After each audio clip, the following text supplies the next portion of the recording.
couch where Penny she might make an appearance. The cat. Oh, yes, your cat. Well, yeah, both of see you. if she makes an appearance. Mm-hmm. I'm always down for cat appearances. Yeah. Nice. As we well know. Yeah, we know. I love cats. Sorry, I'm like real tired. This whole like being pregnant thing, it's just a lot. If I learn anything from the Twilight series. What'd you learn? In love with movies, in love, in love, Dani and Nic. in love with movies. Da-da-da.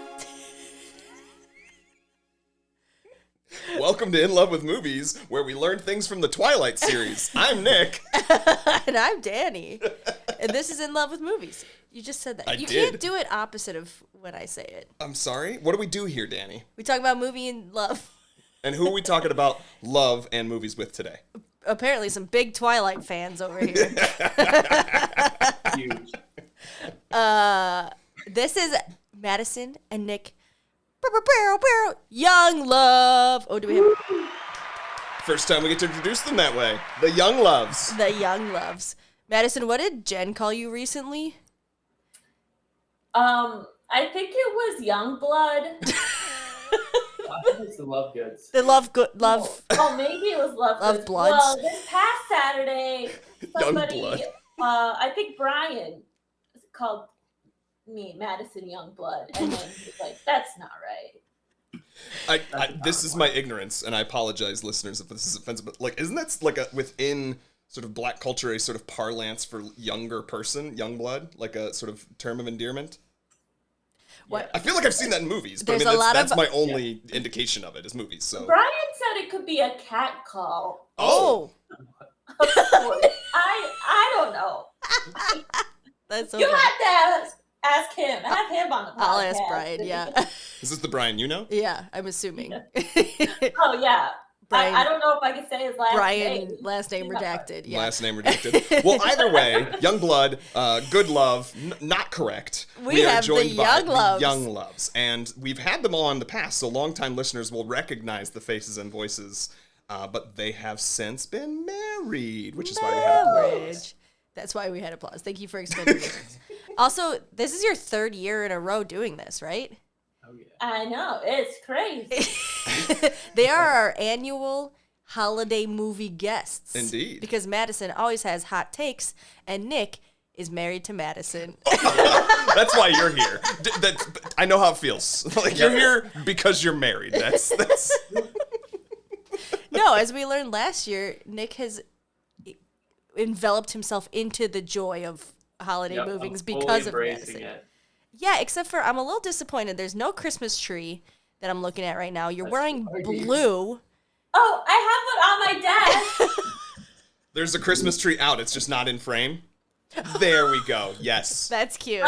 This Christmas tree I've had since high school, because I used to take it to class in high school and put it on my desk in every class. No, you didn't. At Christmas time.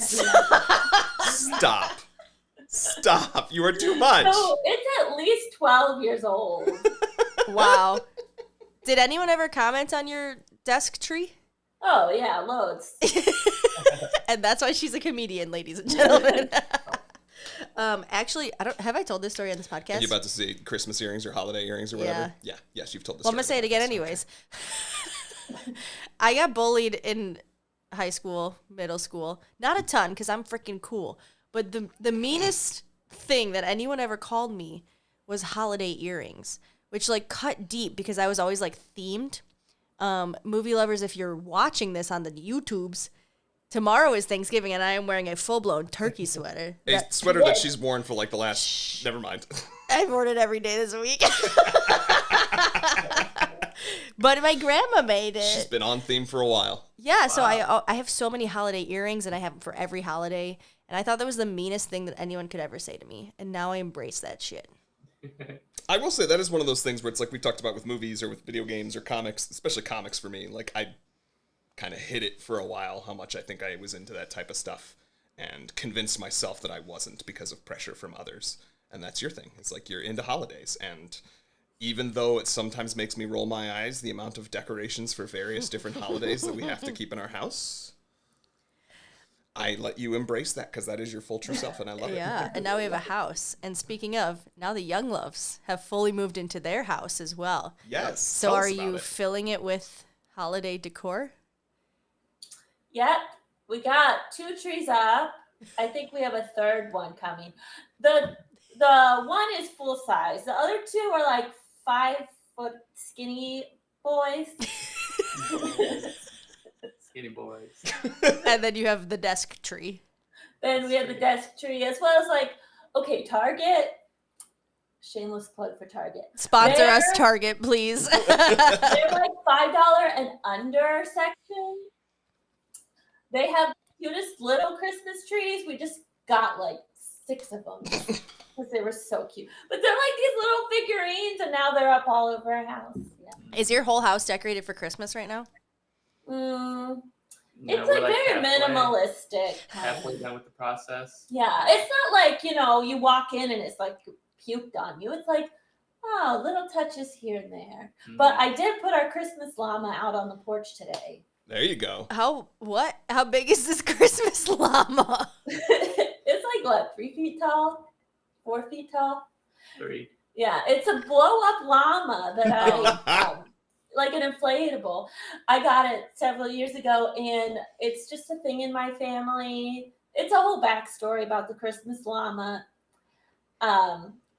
You My are on a sister got- podcast, Madison. You can tell the story. It's a whole backstory. You don't need to know about it. Okay, But we have one. great. And now it's on your porch. Mhm. You know, inflatables are banned in this household. I do not like inflatables. They seem difficult, problematic, they blow away, they're like, Yep. they get covered in snow. See? All right. Pack it up. Ours is under our porch, hidden from the wind, and we have a camera that captures its every movement. Yeah. Well, that's got to be draining the battery on the camera, too, because I love that me and Nick are like on the same page. We're like, this thing is not worth its annoyance. It is not at all. I would rather have a dozen different things that are like wooden staked into the ground than have like a single inflatable. Are you describing trees? Is that what you're describing? I do love trees, but we have like snowmen. Like, so we put up about. It took longer to get some of the I wanted to do lights kind of displaying along our sidewalk. It took a lot longer to do that when we originally anticipated, so we didn't get to do any of the lights on the house yet. We got one lane of lights along the sidewalk. One row. And a couple of snowmen, and those snowmen are ones that get, wooden staked into the ground. And one I just found in the garbage the other day. I keep finding good stuff in the garbage. My wife. It's a Go White Sox snowman. And I was like, why would anybody throw this out? Yes, I saw your Instagram story. The comments that people responded to, why would anyone throw this out, was not very nice. Not against me, against the Sox. Yeah, I think somebody said something to the effect of, I would throw it out just because it was White Sox. I think so. It was like brand new. It just had a broken stick. Yeah. But- And I will say, me being just a little bit more handy around the house, I went out and bought a metal stake and a pipe, whatever you call it, and just replaced the plastic chintzy one they had on the back, and for like, I don't know, $1 or something like that, I was able to have that thing back in working order, and we were able to keep it. It was perfectly good. Yeah. And then the rest of our Christmas decorations are just a little crispy Oh, yeah. from the fire. that we Oh, did. no. Well, some of them didn't make it. Like, I garbage picked a $350, well, that's how much it was worth. It was priceless to me. Like, antique blow mold Santa Claus that was in perfect condition. His face had melted in. It was like a Christmas horror movie. There's a Halloween decoration now. Yeah, that's true. We kept most Halloween decorations because they're just extra spoopy now. Yeah. Or we have some nice white reindeer that my They're mom just and her a bit boyfriend made for us, but now they're just like spotted Brown, reindeer. yeah. Like they have pieces of charred remains on them. Anyways, enough about us, Nick. We've been talking too much. You're right. Madison, Nick, I know we know your whole backstory. We know basically everything about you. And listeners, if you don't, go back and listen to their other 2 episodes. However, there is a new thing in your life, and that is marriage. And house. Right. Well, I think you had the house last year, but you both hadn't moved into it yet. Mhm. Right. So give us the update. How's married life? How's living in the house, updating the house, all that kind of stuff? Super good. Yeah, it's good. We are done with like most of the house stuff. It's basically just, trying to figure out what rugs and pictures we want now. So most of our walls look like this. They're blank. Yeah, Nick likes it. He's very minimalistic. It's like white walls. We did everything in black trim. It looks nice. I like the black and white. Wait, did you repaint everything? See? Dang. Yeah, like every inch. Don't you forget it. A project, mostly for Nick's mom. But she loved it. Dang. Did you sand all your doors before painting? We got mostly new doors because we had to widen the entrances to all the rooms because it was too narrow for Nick's chair to fit through. That makes sense. It's so annoying that they don't make things like accessible. I know, right? Yeah. It's so easy. How old is the That's house? been fun. What's that? How old was your house? 1990. So it's like, they were technically wide enough. Yeah, older houses are like too narrow for me to even fit through. This is just like, you make things easier. Sure. You should be able to be comfortable in your own home. It's a foreign concept. And but, not have like bleeding hands every time you go through a door. Yeah. Nice. And then how's the marriage part of things? How long have you been married now? It'll be 6 months, December 3rd. December 3rd. So next Sunday. It's close. Mm-hmm. I know. Yeah, it's gone fast. Mm-hmm. So yeah, it's good. We have enjoyed just getting to be together and I don't know, eat together, not have to drive forever to see each other and just get to go do things together. Yeah. We went to Milwaukee the other weekend, which was fun. So yeah, and just get to just spend time. It's been nice to spend time with Nick's family. His parents are around the house a lot, and his sister lives just 10 minutes away. So it's been good to just be around them and see them and have them as my own family, Oh, cute. Yeah, and Madison is the best cook. So the food game has really taken a step up. And it's fun. It's fun working next to each other too. Oh, yeah. Her desk is right next to mine. So the 3 days a Wow. week she's here, we're just in the same room. somewhere. Yeah. Yeah, we're It's just a party. coworkers. Wow. Yeah. Okay, we bought a house to avoid that scenario, so I'm impressed. Yeah. Do you guys have what happens when you have meetings and stuff? She does go to the living room for my meetings. She doesn't really have too many Zoom meetings or anything. So Yeah, I'm in the office 2 days a week. So usually if I need to have a meeting, having it in person is better. Or, we usually don't overlap meetings at all. Do you talk to each other while you're working? Yeah. oh yeah, she's always got something to share. or a complaint about an email she's just gotten. That's true. I'm a good sounding board. Yeah. I do sometimes just want to throw my computer in a dumpster. I think everyone who works has that experience sometimes. Yeah, that's funny. Yeah, Nick and I try to stay as separate as we can. Ever since I got knocked up, it's not really comfortable. My office was in the basement, and it's cold and stinky, so I was like, I just live on the couch now. So when I work from home, I watch Love Island, and I do work, okay? I do work. But Nick usually... I used to watch... Well, before I watched through all the seasons, I would watch the Kardashians while I worked. It's mindless stuff. Or sometimes, there's baking on in the background, that kind of stuff. But Nick does keep his headphones on most of the time. Yep. And so if I want to talk to him, I have to, wave him down, and he'll be, Yeah. What did you say something? What did you say? Or text me, yeah.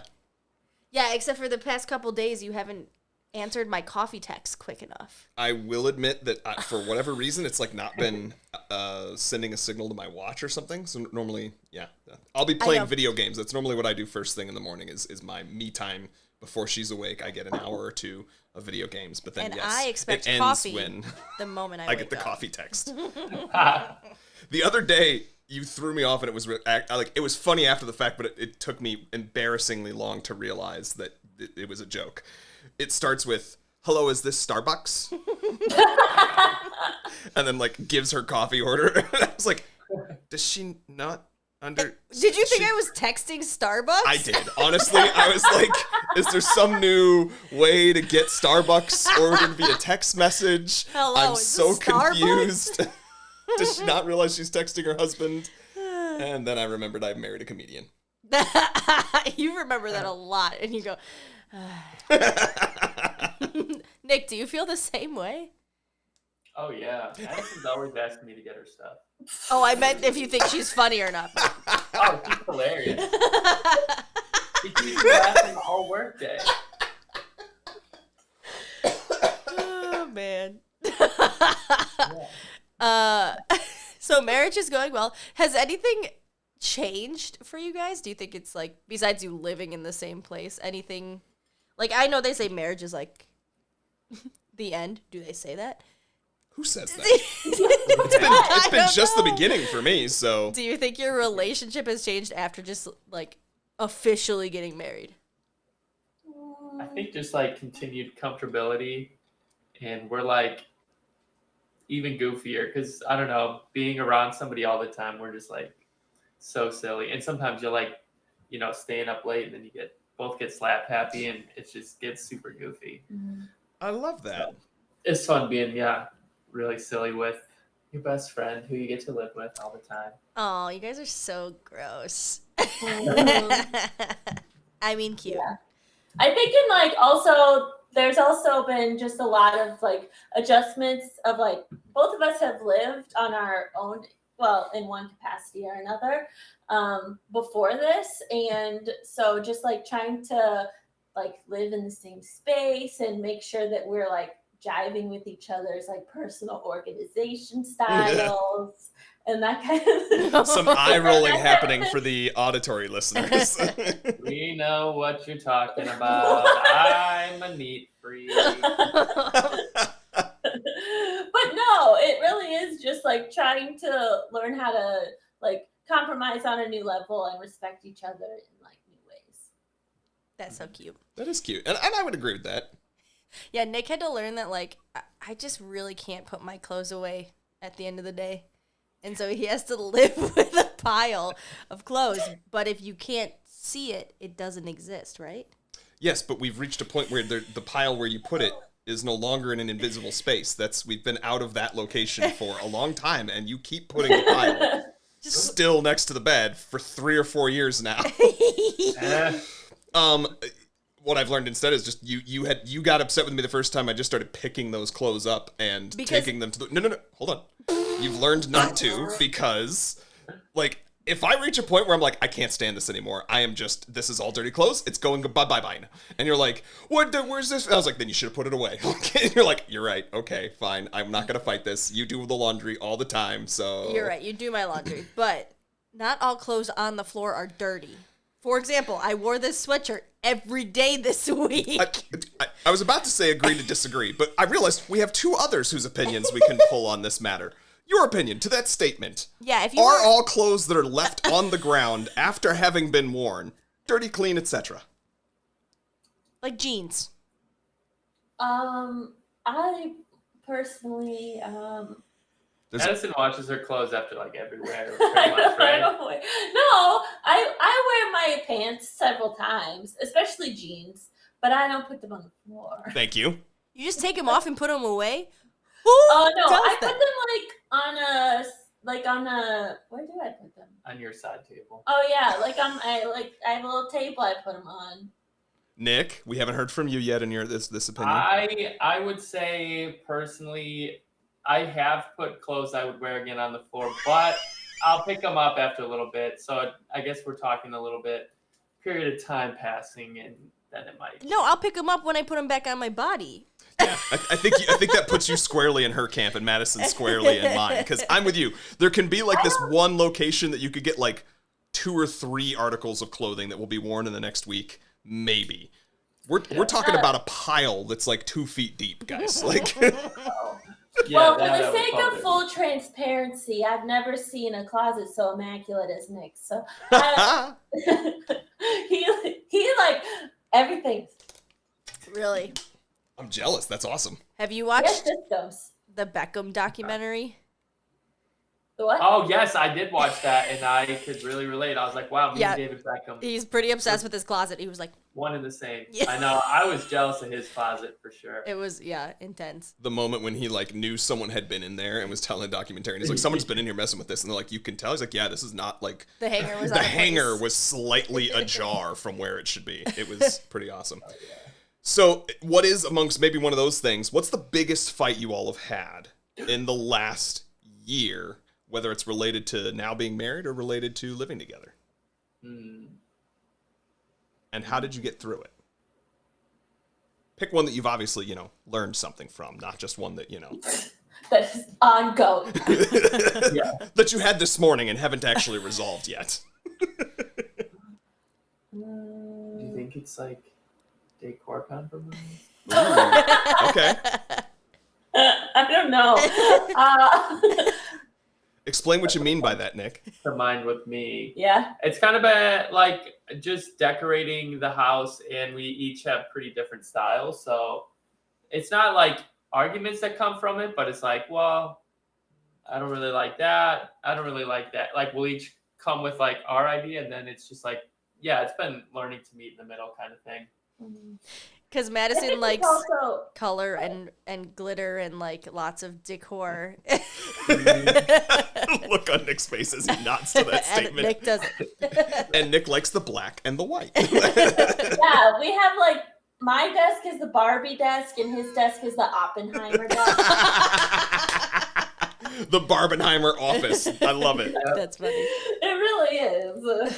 I have a pink keyboard, pink mouse, pink desk chair. I think for me too, what comes to mind is just like learning how to just kind of like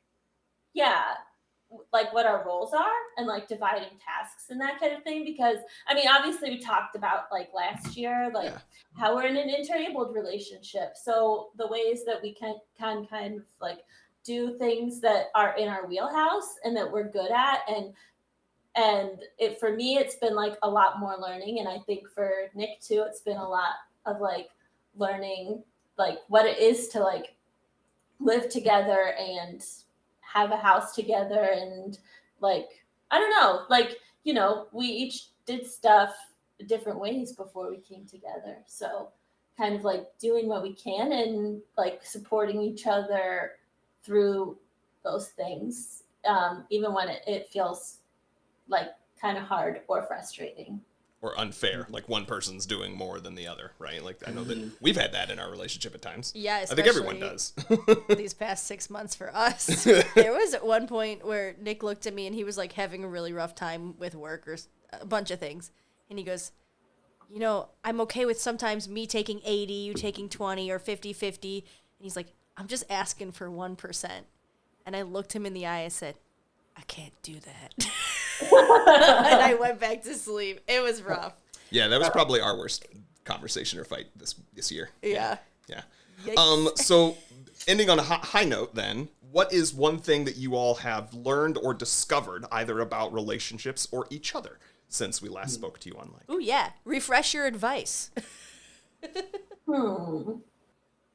think the biggest thing like I have learned, and we like were like slowly reading through like a book about kind of like relationships, and it has some like devotional type of ideas in it. And one of the things that they talked about is like how you kind of like find things to pick at if you're looking for them, and how and how like if you're looking for the positive things in your partner, then those are the things that you'll find. And focusing on like the hard stuff can really cause a lot more, I don't know, conflict than, and not like don't ignore that stuff, but I think like at the beginning of our marriage, like a lot was changing for me, and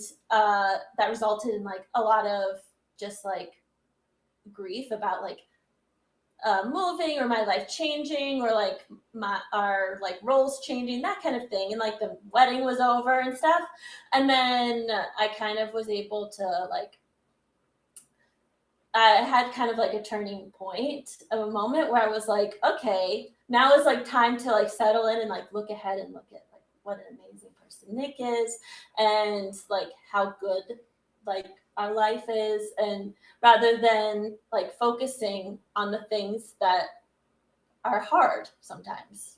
And to be fair, you can share this or you can tell me to cut it out. Your first day after marriage was not like the easiest. Oh yeah. Yeah, we got our car broken into, and also, I mean, that whole week after we got married, Nick was like so sick. Like he couldn't hear for like 2 weeks. Yeah, and so I was, taking care of him, and I was kind of a mess because it was just hard stuff right out the gate. Yeah, you were supposed to go on your honeymoon, right? And then you just we were supposed to do like a staycation. We're actually going on our honeymoon in January. So, but yeah, that we had to cancel basically all of our like fun plans. So, Did they take anything from your car? No, like nothing, which was crazy because my mom's purse was even in the trunk. They just were mad and wanted to break the windows or something. Yeah, they moved some stuff around, but that's it. There's nothing taken.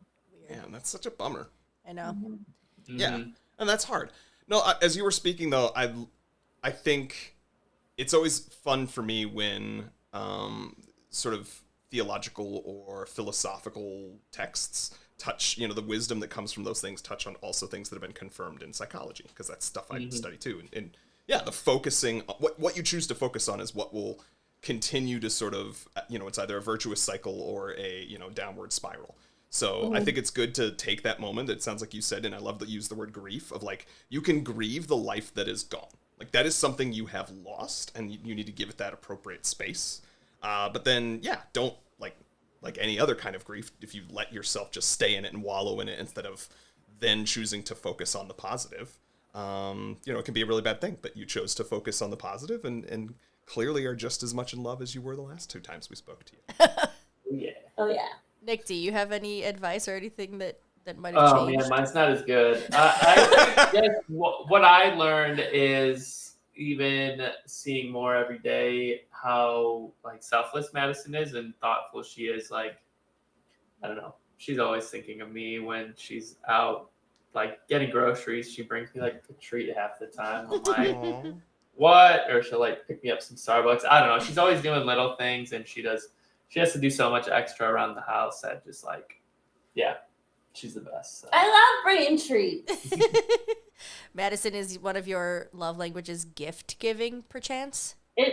Yes, gift giving is one of my favorite things to do. I'm not like a huge gift, like receiving gifts isn't my love language, but I love giving. There was like a little bit of a competition in that. She's like, and I will give you the best one. Yes. That's very sweet. All right. Anything else that you wanted to ask? No. You're laughing at me like, how dare I ask that question? We're about that time of the podcast where we would normally, start to move towards the movie conversation. We've had a really good update. Yeah. Yeah. Anything else? Well, anything you're looking forward to in the next year? Sounds like your honeymoon. I like that. Where are you going? What are you doing? We're going to San Diego. Ooh. That'll be very, very warm. What? Did I mention I'm really tired? I was going to say, I'm growing a remember we talked about that whole child. slap happy thing and getting weird and goofy as you get late at night? This is late at night for us now. Yeah, what folks. time is it? 8:16. Oh my God. All right, well, with that, we will see you guys on the other side. And Youngloves, what movie are we going to discuss? EXmas. Is it Merry Xmas? No, Just that's a different X-Men. one. We will get into that after the break. Bye. In love with movies. Da-da-da. And we're back. From the high energy break that we just had. Yeah, honestly, my ribs feel like they're collapsing in on themselves. She doesn't like sitting for any prolonged period of time. Welcome to pregnancy. Well, anyways. So with that, we should get to the movie that we are talking about today. Yeah, which, can I say, oh no, that's part of the love story. There you go. All right. So opening credits on this movie. EXmas. It is called EXmas. Now that we're talking about EXmas, that's capital E, capital X, lowercase M-A-S, came out in 2023. You're right. The spelling M-A. 2023, not to be confused with EXmas that came out in 2017, or Merry Xmas, any of the 2 or 3 versions of Merry Xmas spelt EX-MAS or EXMAS. None of those Merry Xmases, not X-Mas. No, we are talking about 2023's EXmas. Now, I will say, when you first told me the name of this movie, sorry, a little bit of spoiler in terms of my love story, I thought, oh, that's actually really inventive. That's pretty unique. I can't believe I haven't thought of anyone doing that before. Yeah. Turns out lots of people have done that before. It was not that inventive or unique. It is old hat. But anyway, aside from the 3 versions, we've got, in this version of the story, we've got actress Allie, the character, the main sort of female protagonist. We've got Leighton. I think it's Leighton? Leighton, thank you. Leighton Meester. You don't know Leighton Meester? I do not. I was not a Gossip Girl fan. My goodness. Had no idea who that person was. You talked about her like she was someone I should know, and I was like, oh, okay. She's like, yeah, the early 2000s. She's on board with, what's that other girl's name? They were so very critical that we can immediately recall their names. The blonde girl. It'll come to me. Blake Lively? Her or... Did you watch Gossip Girl, Nick? Did I? I did not. So did you know Leighton Meester before this movie? He did. I knew her from her breakout movie Hangman's Curse that nobody's seen, but it's Okay. pretty hilarious. I didn't know that. All right. Okay. So I was the odd man out. Nah, so the other opposite, the protagonist, the male lead for this movie, we've got Robbie Amell. I think it's pronounced Robbie Amell. He's cousins. I'm trying to think about how does Steve Amell spell or pronounce his name, because Steve Amell is his cousin who played Arrow. That was, at one point, Danny turned to me and she goes, is this the guy who played Arrow? And I was He looks just like him. he does look like him, and I recognized the name when I first looked it up because I know Stephen Amell, and I was like, no, but then looked it up and further dug. It's They're the cousins. eyes. It is They the got eyes. like dark, beautiful eyes. He was also in a movie that I watched, The Duff, way back in the day. Robbie or Steve? Robbie. Okay. Designated ugly fat friend, I think is what Duff was supposed to stand for. It was like a teen comedy back in the day. Yes. But also, he's been recently on this TV show Upload on that's been advertised to us on Amazon. We have not watched that. Yeah. Have you all watched that one? Not yet, but Okay. it looks good. It looks I keep seeing it. I'm like, it is. Yeah, it's very deep. It looks very The Good Place. Yeah. Yeah, The Good Place, round 2. Yeah. Let's see. Then we've got Michael Hitchcock. Yep, Michael Hitchcock. That's my handwriting here. He's from The League, Glee, Best in Show. If you guys are fans of Christopher, He was in Glee? he was in a couple of episodes of Glee. I think he played like a rival director. Oh, okay, got it. The mom, Catherine Greenwood, who we know from Ghosts. She plays the rival B&B owner, the like other couple. She's like one of those comedians that's in just like a lot of things. Yes. Yeah. We were watching something last night, and you're like, you know who that is? What were we watching? I don't remember, but it was her. That was who it was. I think she was a teacher or something. And then last but not least, Veronica Slowakowska. Now, I'm sure I butchered that name, but I actually thought the woman who played the sister did a very good acting job. So that's why I made a note to make sure I actually put her name down. And there were others also in this movie, but those are going to be the sort of key cast that we have. Great. That's our opening credits. I'm ready. All right, then Danny's ready, so... Time for Danny's Dingle. Christmas time. Christmas card. Christmas family. Except for the ex. I love his family more than him. You can't do that. Yes, I can. Poof and puff. Graham does not show up for his family. The woke college brother. Who's the liar? Who stole baby Jesus? A goat? Jake from State Farm. Pot butter, LOL. Swingers. Hate sex. No gifts. Dude, did the dad die? The end. That dad thing really tore me up, and I'll be honest, I totally forgot it happened. As we were getting ready to come record this, I watched this movie in the past week. Sorry, I'll be already starting my love story now. We watched this movie in the past week. I wrote down, as I was looking ahead, I actually seemed to enjoy this movie. I remember having a good time. I have forgotten pretty much everything that occurred in it, which I don't know, maybe that makes it a bad movie, maybe that makes it a perfect movie for Christmas, because you can like watch it that one time a year and then be ready to be completely surprised anew the following year. Mm-hmm. That's true. So that's your love story, Nick? That's my love story. I watched it this past week. You picked it. I looked up all the different versions of EXmas, and it took us a while to figure out where to watch it. That's my love story. Yeah, my love story is same. Watched it with you, but I Madison and I were chatting about hey, you want to be on for round 3? And then literally within that 20 minutes, I was scrolling through Instagram and I got right? I sent you the trailer for this. Yeah, and I was like, this looks good, and that man looks hot. And so I sent it to Madison because it was actually the first new Christmas movie that was advertised to me, and we like to stay fresh and current during our Christmas movies on this pod. At least when we're talking to Madison, because we got to get the new ones. Hey, I like it. There's always a new crop of Hallmark-esque. Yeah, and here's the weird thing. I was like, we can't we have to record after November 17th because that's when it's supposed to come out. And then you looked it up and it came out October 17th, and then we couldn't find it. I know, right? So we watched it on Freevee with commercials. Us too. Okay. All right, so tell us your love story. Anything different? I guess this movie, well... Uh-oh. I liked... It was... Yeah. They did not like it. Spoiler alert. Whoa.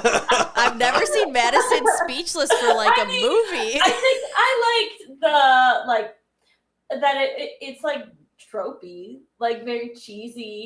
And it was very low stakes. You kind of knew what was going to happen the whole time. And yeah, it was also they tried new stuff that you've not seen in other Hallmark-esque movies. So that was interesting. But interesting. Yeah. With a little bit of a... All right, Nick, do you have anything to add to your love story of watching it or discovering it? No, it was kind of vanilla. Dang. The beginning was weird. We were talking about it, and we were just like, are they trying to get us to hate both of them the way they started it out? So it took a little while to get into it, too. At one point, I think one of my first notes was, who am I supposed to be rooting for? They're all bad. There's always supposed to be one person who's the obvious right person, the good person, and then there's the one person who kind of has to learn their lesson.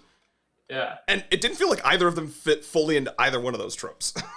Right. I was very enticed by the trailer because, these are not super small actors. I wouldn't say they're A-list actors, but they're people that we recognize. It's not like they only do Hallmark movies, right? So I thought, it was very interesting to me to see a movie that had people faces that I recognize, but they're playing characters that I don't think that they normally play. I don't know. Yeah, it was a very interesting setup. I guess that's kind of the new piece of they're basically fighting over his family because she loved his family so much, even though they were together for 5 years and engaged, and she just broke it off. And throughout the movie, you're figuring out what actually happened. And I feel like that maybe also betrays the fact that they were trying to... They leaned on some of the tropes, not all the tropes. They were trying to be new and different, but also the same old sort of romantic comedy. They, you know, it felt to me like this movie was unsure of what it wanted to be, and its tone was very inconsistent because of that. Like, there were moments where you'd have this, like, just really dumb, not even well written, just silly stuff like the whole disappearing of the baby Jesus and especially the replacements are the dumb, silly part I'm talking about. But then out of nowhere, this movie will take a screeching turn into dad having a serious heart attack. Dad literally might have just died on this film. Like, I thought he was dead, and I was just like, Yeah. what the fuck is happening? Yeah. Definitely. Yeah. But it starts with, I wrote this line down because then I commented on it out loud to you. Because I dumped him doesn't mean I dumped his family. And I looked at you and I said, yes, it does. Like, I don't know how you guys feel, but it sounds like, Madison, you are very interwoven into Nick's family now. But if you guys got divorced, would you stay hanging out with his fam? Well, that's not going to happen. So yes. Yeah, that part was weird though. Yes. And it feels like, I get that that's the premise and they maybe were just trying to jump to that, but like, do some sort of flashback, give us a little bit of shoe leather that shows her genuine connection, you know, which they did a little bit of retrospectively, where they're like, oh, well, you know, when she's there all of a sudden, and they're like, well, she actually talks to us, and we, you know, we've stayed in touch, and she was this, that, and the other. But like, do more than that, as opposed to a line that's just supposed to justify her behavior. Yeah. The opening is for sure abrupt to be like, let's just get into the storyline. Because then she's at the house and he shows up because work is the most important thing in his life, but then it's not. But then it is, but then it isn't. But that, you know? I also could not take, I don't know about you guys, what do you think about, I want to hear everyone's thoughts on the work situation. I have a note that I could not take, I forgot that that's what it was. What I remember thinking is like, okay, A, nobody for a video game is going to push up the deadline to happen on Christmas. Yeah, B, too late. nobody is going to solely be the only person working on this. And I was just like, this is the flimsiest premise to try to On have. a laptop Yes. with like a little trackball. Yeah. Trackpad. Like, just no, it's not happening. It was like, what's, and this is like, they're like, we want the old, but we want the new, right? We want the old of like, oh, this guy's, you know, stuck in work, and that's his big problem. Well, but what's a new thing that the kids are into these days? Yeah. What's a millennial job that they would have?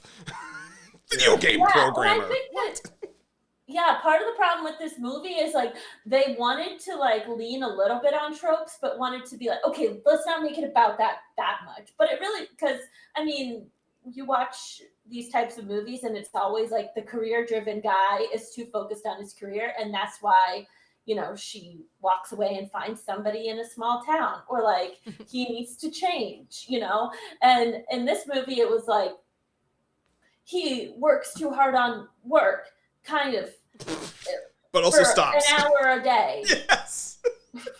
and I was like, I'm not getting this, you know, workaholic vibes from him. He doesn't want to be doing it. Agreed. Yeah, as the movie went on, it seemed like he more of just was like, maybe that was his excuse of just not being there for his family. Because his grandma died, and he didn't show up to his own grandma's funeral, right? His ex-fiance did. Yeah. Like, it, and I think that was one of the tropes, right? Like, he wasn't there for her, but she was still there for the family, whatever. But I also didn't like her for a lot of that, too, where she just, like, gave up on a 5-year relationship because she was, and didn't communicate why. She was just like, bye. And also, she won't give back the ring. Yeah, it was a huge theme in this, her like lack of communication, and it was purposeful lack of communication. And everybody was like, okay, like they were fine with it. I'm like, no, you gotta like, that's on you. Like it's half your fault, you know, for not ever like saying anything and then continuing to be like, I'm not gonna say anything, and that's fine because that's what I want, you know. It was weird. I also found them as a couple not this is very bad. Maybe we should cut this. Not believable. No chemistry. They had no chemistry. That's Yeah, No they did. chemistry, and also like the way they portrayed her character would not be the girl that guy dated. I don't think. Expound on that. They just, like, their personalities didn't match up, I guess. So I didn't believe that they would be a couple in real life. And also, he's just so hot. And she was, like, so nerdy. So this is and, why like, you wanted to cut it. So she's the nerd who's not as attractive, and he's sexy as hell and out of her league, and that's why he would have never slummed it with her. Is that what you're getting at? Yes. Okay. I gotta say, I think I'm a nerd who married someone up above his station, so I think it can happen. That's But what I'm you're saying. a good-looking nerd. It's okay. So it's allowed. I took the glasses off. She at one point had the rom-com We moment Princess with me Diary where there. I had my glow up, so I count. But maybe you're right. Maybe it's okay. He is very, very hot. I just want to say that again. It's also in my notes. Graham is a very hot man, but their chemistry. You're right. Like, it wasn't there when they were even supposed to be. Yeah, and it's supposed In to be the same clearly that room they're and, just like, like tension. the like tension where they can't keep their hands off each other, or they're apart for reasons, but you can tell that they like both really want to be together. That's a trope that happens in a lot of movies. Mhm.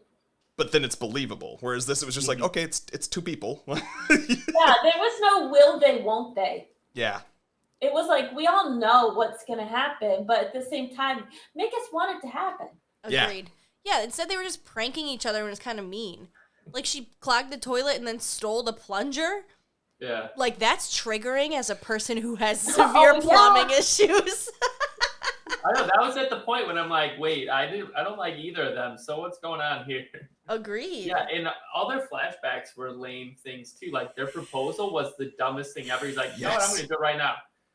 And then it was like, here, taste these cookies I made. I want to be a baker. Like all their flashbacks were really lame situations. They were. It's like, where's the love? I don't Yeah. know. Yeah, and I thought it was interesting. I had a note here of like, and it's a choice. To me, it is a choice that should be a very specific storytelling choice about the characters. When they sort of discover they're there, and then they go back to their own rooms, and they show each of them having a flashback.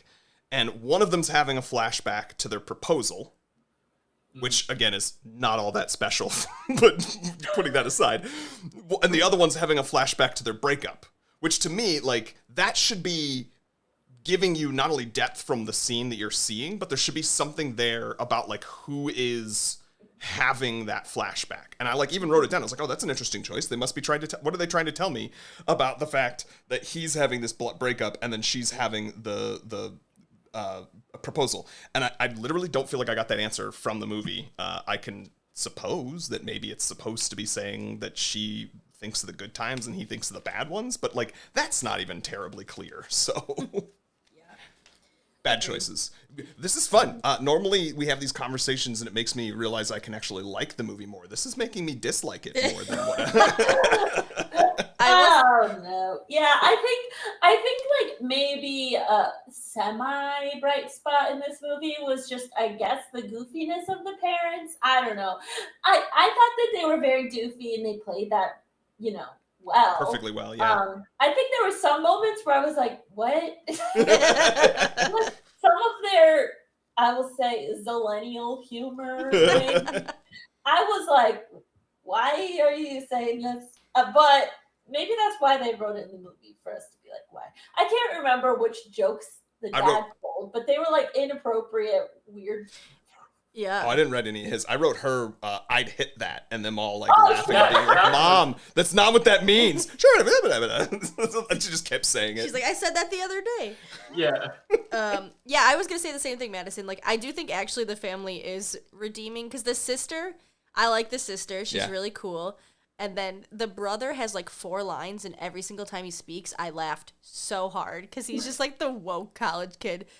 Like, his first entrance is the dad's like, look at this vagrant I found on the street. And he's like, nice, Dad, make fun of the unhoused people or something like that. I just thought it was very funny.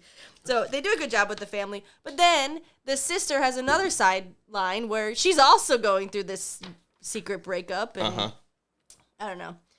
Which, again, they try to use that as, like, evidence that, that the brother is not, that the main character is not, like, in tune with his family. Except when we later discover it, and it's sort of like, He's like, why didn't you tell me? And she's like, well, if you were around, then I would tell you. Except we've also set up earlier that she spends time with her parents a lot, and she had not told the parents because her mom was asking about her significant other and why isn't she coming home? Where's and it's Heather? like, Where's Heather? it's not his fault for not being around if you're not telling anyone. Like, Yeah. I will say the family was a bright spot in the sense of I think the implied breaking of stereotypical norms with it. So there's a line where he says like, I don't believe in COVID. And I was like, the fuck? Like, it just dropped out of nowhere, which was the perfect way to do it. Very funny. But you combine that with sort of the religious nature of some of the family's choices. They're going to church, you know, the day of, and like he's talking about, we thank God for, you know, finding my wife or the business that we have. And what I loved is that, like, you had those things, which in my stereotyped head at least, does not also mean that they would likely have be so loving of someone who is a Generation Z, clearly adopted individual, you know, or that they have a queer daughter that they are very obviously completely aware of and accepting of and, you know, totally fine with. Like, those things do not, in my brain, especially within depictions in media, like, don't go together. And so I thought it was nice that they just sort of were like, hey, here's these people that are very much strong in their faith. It's important to them. And guess what? That's also part of what feeds their ability to be so loving of all of these different types of people within their family. I feel like most movies in the past, if they had someone that was clearly adopted, they would have like pointed at it. They would have been like, oh, we're such good people because we adopted you, third son of ours. And in this, it was just like, genetics wise, you've got to assume that's the case, but it was literally never spoken of. Never, ever once addressed. Yeah, I think movies are getting more progressive. Which I think is at awesome. least. I love that. Yeah. Yeah, you wouldn't address it in real life every Right? you know, every Christmas. And so we're being dropped into these people's lives of like, okay, this is what Christmas is like for them, you know. Yeah. I did think it was interesting, like, I feel like some of the casting choices were interesting in that I do wonder, and this is maybe the cynical nature of me, if they like cast everybody and they're like, okay, we have a white nuclear family, so all these extra characters have to be not white. Yeah. Like, and because that is basically what happened. Like, Sure. all of the extra characters and the son who didn't get a lot of lines, Mhm. he's not white, and neither is the car salesman, and neither is the girl that yeah. Graham hooks up with. And I was like, this is kind of weird. Like, just a little bit, I don't know. It was weird. Yeah. It's sort of the evolution of the token black guy type of thing that you hear Right. about in tropes and is made fun of by South Park and all sorts of other things. I think it has to happen. The visibility has to happen this way. Otherwise, we're never going to normalize it. But I agree with you that it's unfortunately it's only when it became commercially commoditizable that then all of a sudden studios started being like, oh yeah, we got to make sure we, you know, plug in people of color because that's something we have to do now. And it's like, no. You could just, you know, populate a world with diversity the way that the world is populated. But Sure. And I do think that it was a good move for them to just like never address that that they had an adopted child. Like, I don't know. Yeah. Mhm. I think Agreed. that was cool. The Brady is his name? the other salesman, yeah, Yeah. Brady. He reminded me of Jake from State Farm. Oh yeah, because it was wearing red too. He kind of looked like him. He was very, like, buttoned up. It was a weird, like, they clearly were trying to be like, oh, maybe these two characters could potentially hook up with other people. And they threw it in your face real quick where they're making out with each other in front of each other. Yeah, that's another weird thing. Like, don't these people have families? And even if they don't, like, again, just the, like, I just met this person. Now I'm going to, like, obviously be making out in front of you. And it just never felt like that's, like, I don't know, I've seen it in other movies where it feels like, oh man, they're clearly obviously trying to make them jealous, and I feel it. No, it just felt like this is awkward and cringy, and I feel like no human being would do this the way that you're doing this. Yeah. Mm-hmm. But, I mean, they tried.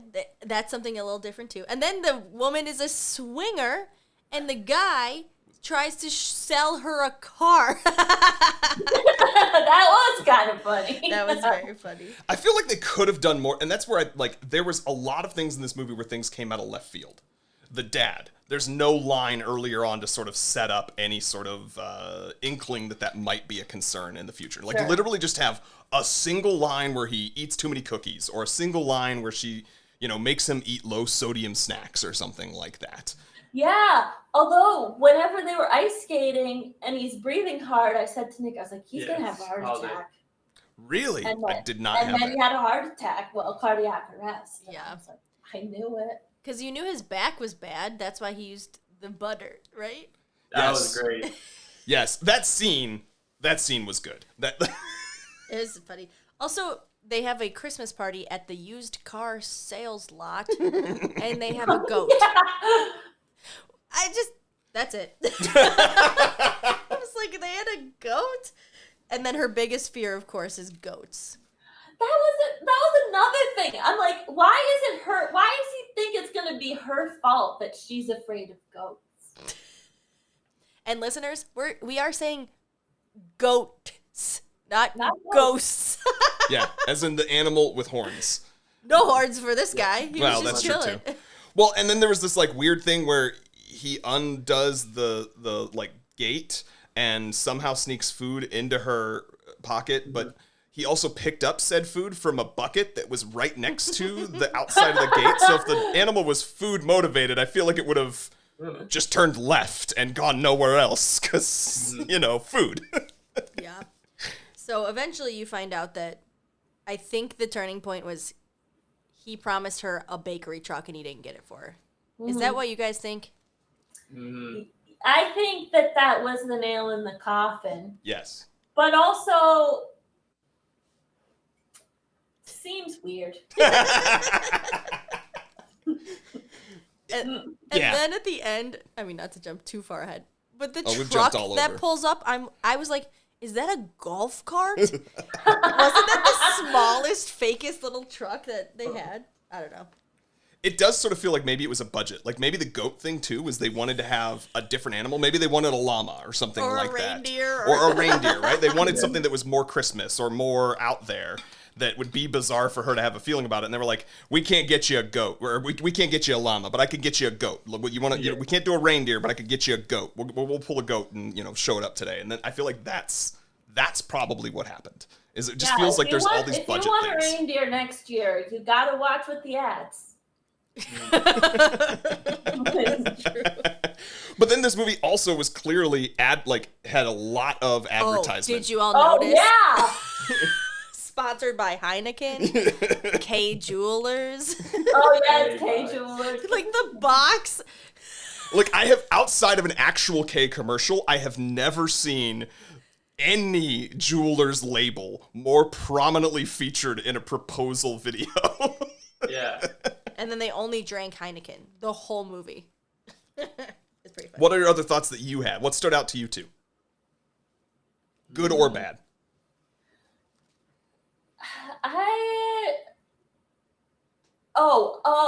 Okay. She's supposed to be like this huge baker with like Oh. whatever, a feature in some magazine. Mm-hmm.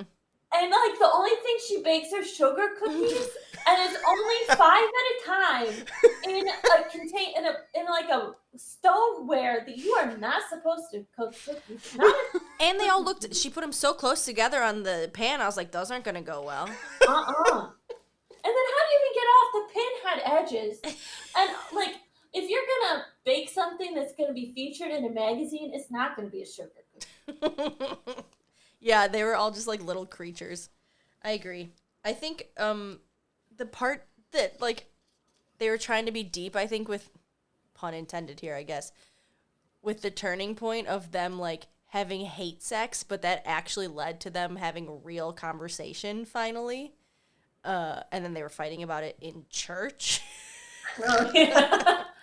But I just like, I don't know. I didn't love that setup of like, they have to be physical and have sex with each other to finally be able to talk to each other. It was just like a weird, like, I don't know. It just was off for me. Also, he came home so drunk, and yet was apparently like, and not just like in a must have been sober, but just the way he suddenly was behaving was sober as soon as they start kind of making out. Yeah. Oh, also the conversation he had with his mom when she was in the room, and his mom was like, I told your dad I was going to divorce him. I was like, what? I know. She gave him like an ultimatum and then told her son, like, that, I mean, like, that, That's I the guess lesson. is what happened in this case. But also, I was like, I don't know if that's entirely healthy. Yeah, she said it's not about achieving goals. It's about how you get there together. Which I was like, is that deep or is it not? I can't tell. I do think there's some the way she executed it and the sort of how she's choosing to explain this, not great. But I do think there is something to the, you can't be too focused on trying to reach the thing that you want. But I think that's a trope of a lot of people in, especially our parents' generation. Like, that's why these movies exist, is the sort of, trope of the overworking man, especially, is because that was real. Like, and it comes from another generation before that, being like the way that quote unquote traditional house, the most typical in this country at least setup, seemed to be. You could make it on a single income, so one person went and worked and the other person stayed at home, and that went into bad ways. Whereas now I think we've moved into a, this is more about the development together and the family we are building together. I actually recently, sorry, this is a total tangent. I always go off on my psych tangents. Somebody on a podcast I was listening to, I think it was No Stupid Questions, was talking about a new way somebody had proposed sort of looking at relationships. And if you look at a historical perspective, and I think each of us is probably familiar with Maslow's hierarchy of needs. So like you've got your base needs at the bottom, and then you got your self-actualization at the top. You could think of that as how it applies to how we have treated marriage as well. Long enough ago, marriage existed for you to secure safety. Like literally food and or not going to die because the neighboring shelter. Kingdom is not going to attack. You know what I mean? Or it's going to give you shelter. You're going to have somebody paying for you. And then slowly we've built that into like, well, now it's part of our social well-being, and we want this love relationship, and we want feelings of esteem from the other person. And now we're at the point where we're sort of like, no, I expect you to actually be the thing that makes me a better person. Like you help me to self-actualize, to become the best version of myself, and that is part of your role as my partner.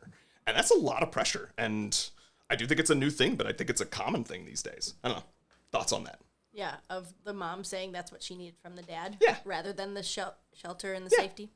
Yeah, I could see that. Mm-hmm. Yeah, I think that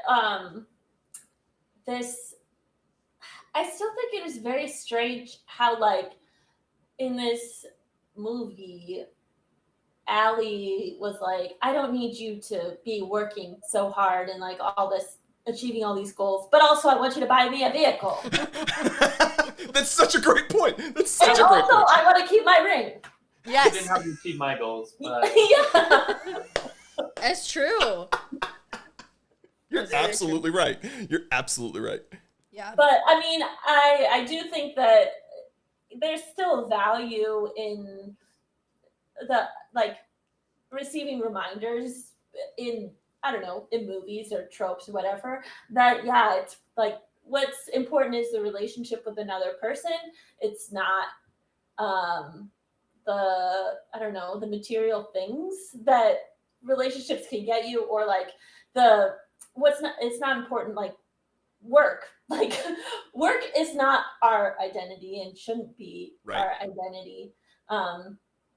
And relationships and marriage are about making each other better people, but it's also about like just, I don't know, learning more about yourself and about each other, and also learning about how like people change over time, because like marriage is a huge commitment and nobody stays the same their whole lives. And I think sometimes in like, yeah, movies like this,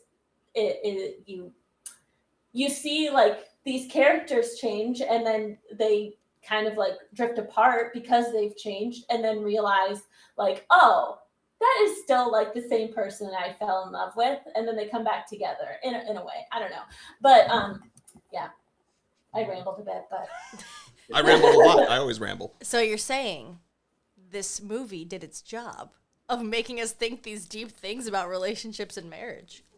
Yeah, or is it our conversation that's uplifting it? But that is the beauty of movies, because like any art, your discussion about it afterwards can always bring more to it. I have two more things that I have a need to touch on. Okay. One that's silly. What the hell kind of store where they're going to find replacement baby Jesuses? Like the fact that that would exist anywhere of any kind, and then the options? What is this store? They put a duck in a beard. And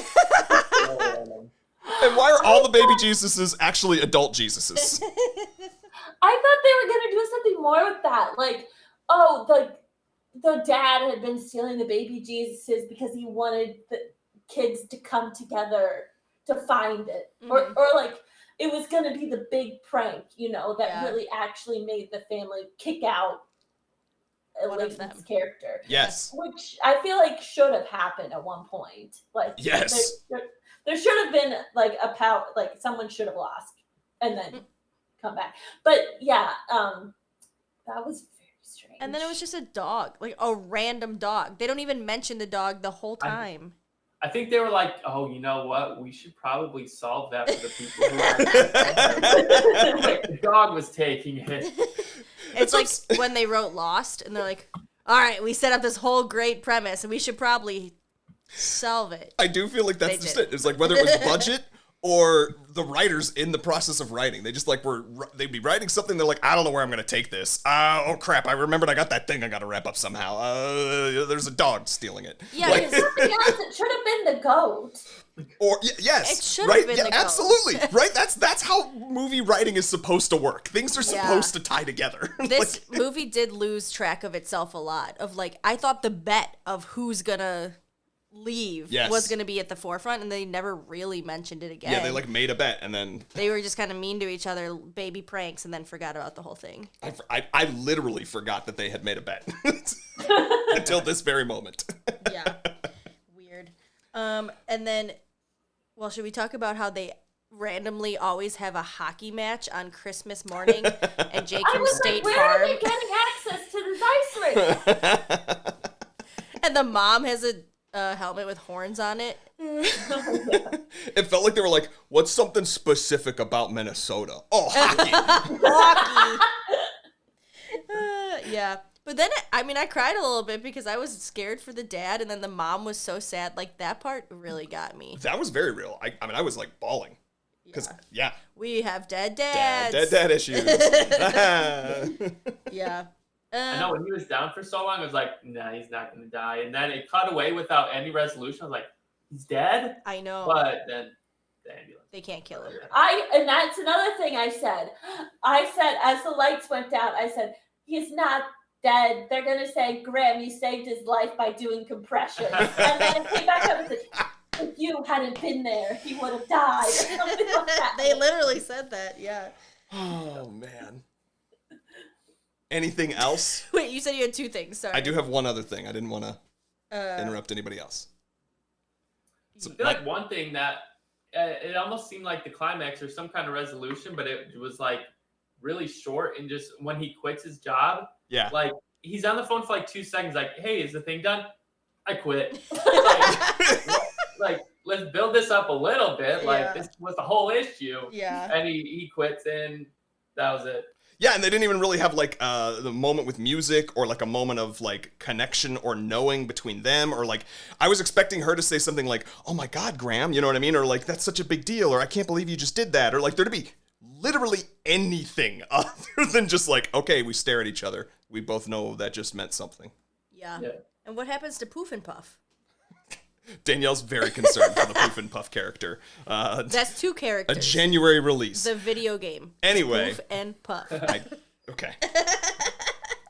So to summarize things, and I think the thing that maybe is all of these things could have been forgiven if it weren't for, pardon me, one, lacking quality. I remember we talked about this last year because I'm normally the one who's ragging on these movies, and I think maybe I convinced myself to be more positive because of our experience the last couple of years on these types of movies. But there's something that this movie was lacking. What? Christmas spirit.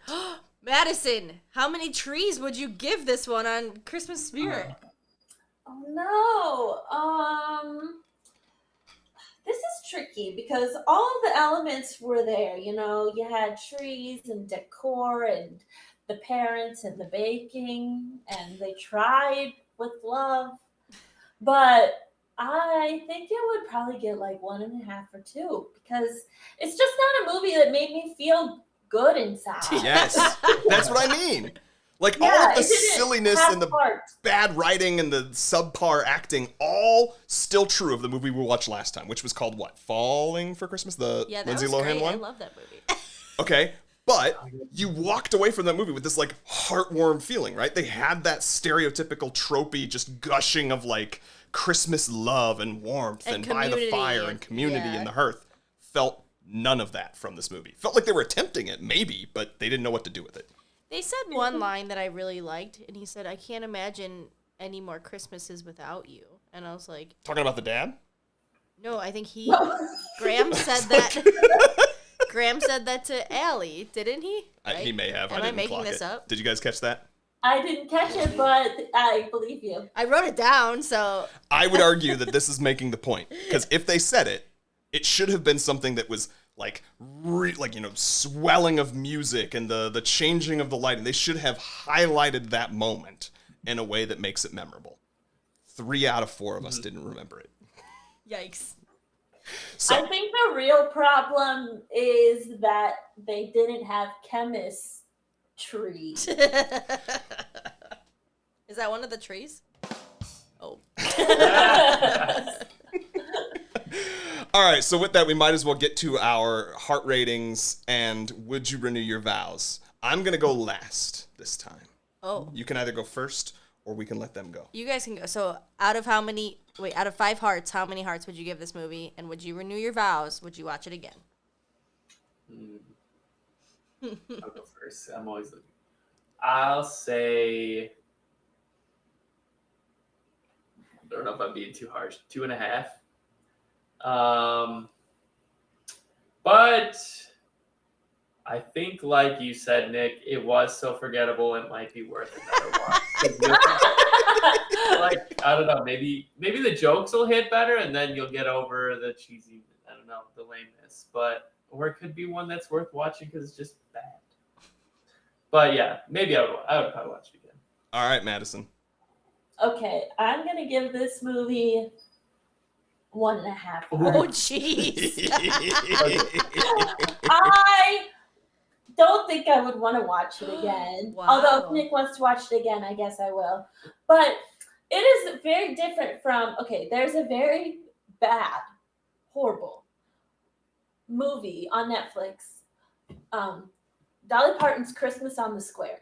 Yeah. But I watch it ever since it came out in 2020. I watch it every year because it is like Christmas and you know it's bad, but it's so good it's bad. And this was also not bad. Yeah, it's lacking that magic. Mm-hmm. Yeah, they even tried to make a happy ending where they're like, 1 year later, she gets a truck for Christmas and then a baby also. Anyways, I would give it 2 out of 5 hearts because I tee-hee-heed a lot. I thought there were some very funny, unexpected jokes from this movie. Do I think it's really a Christmas movie? No, but I thought it was just like funny and dumb. That COVID thing, I wrote it down. I want to say it again. Everyone has their own beliefs. I, for one, don't believe in COVID. That was funny. Lost my That was very funny. That is, yeah, we did crack up because it was just but you were not seeing it coming. Like I think why it was subverting expectations. Would I watch it again? Yeah, in a couple of years when we forget that we watched it already and we watch it again. So I think maybe I'll be similar to the rest of you all, but I will say this is one that this is what I wanted to share. I originally had written 3 out of 5 would renew my vows. That is what I had originally written. Now that we are revisiting it, I did not remember any of it coming into this conversation. Expert on I am Christmas movies. critiquing it on its lack of magic and all the other things that we've criticized it for. Yeah, I'm going to bring it down to a 2.25. out of 5. So just under where you were at, Nick.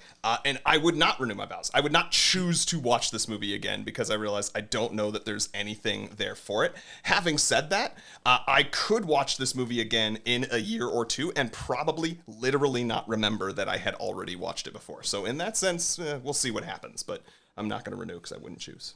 Dang. This was one of the lowest movies we've had in a long time. Somebody who's a listener, who's a stats nerd, do me a favor. Go compile all of our ratings and tell us, is this the lowest ranking rating overall? That would be fantastic to know. I want to have that information. Somebody go do that for us. Please and thank you. This is our season. This is our 5th season. 5th season of this podcast, so that'd be amazing. Sorry I made y'all watch it. No, it was worth it. It was what we signed up for. Yeah. I mean, it was definitely, I think it's something that you could watch it once. I don't think it was a waste of our time. Yeah. I think also, as like the first Christmas movie we watched, it's like a good lead up because if you watched this the week before, you'd be like, well, this fell way flat on Christmas spirit. This is like dipping your toes in the water. Yeah, this is like pre-Thanksgiving. Yeah. Yes. Which is where we're at currently. Yeah. Yes. So we would say this is not even really a Christmas movie. It just happens to be at Christmas time. Is that correct? I do think that's one of the things lacking. Call Die Hard a Christmas movie. Die Hard has more Christmas spirit than I this agree movie. with that. And I am surprised that, I mean, it's nothing to do with us as far as the negative ratings because we're very positive people. Mm-hmm. And I mean, Nick, he usually gives movies like 5 out of 5. Okay, she made fun of me so bad. We went to this like food tasting at a restaurant, and so they were like you sampled everything they were unveiling at a fall menu, and then you actually like wrote feedback and like every single thing. I was like, this is great. This is great. And she was giving some stuff like 2 stars. I was like, 4, 5, 4. This phrase he kept using is, this was perfection. You're the guy who throws off the numbers for everyone else. I love it. Yep. So yeah, they are positive people. That's why we bring you on for our Christmas special. But this one deserves that. Is there that button? Yeah. Yay! No, I had a good time watching it. I actually had a better time watching it than I remembered. And we had a great time discussing it. So yeah, definitely worth our time. Obviously. Well, Youngloves, is there anything you'd like to plug or share with our listeners? Yeah. I know Madison's got a thing. Plug it. Oh yeah, I am in a play the next couple weekends. It's with the Curtain Call Community Theater in Mokina, Illinois, out in the burbs. We're doing Crimes of the Heart, and I have a lot of lines to memorize. Have you memorized them all yet? Mostly. And the ones I have, and I can pretend. You're an improviser by trade, so. Yes, which also I am in Comedy Sports Minor League. We perform on Thursdays. I'm probably not in any shows until the new year, but yeah, that's what I'm doing. Sweet. Nick, you got anything? I will be attending Curtain Call. I'm at some comedy sports shows. You are, yeah. Watch Thursdays. Amazing. Catch me in the audience. I'll see you there. How about you, Danny?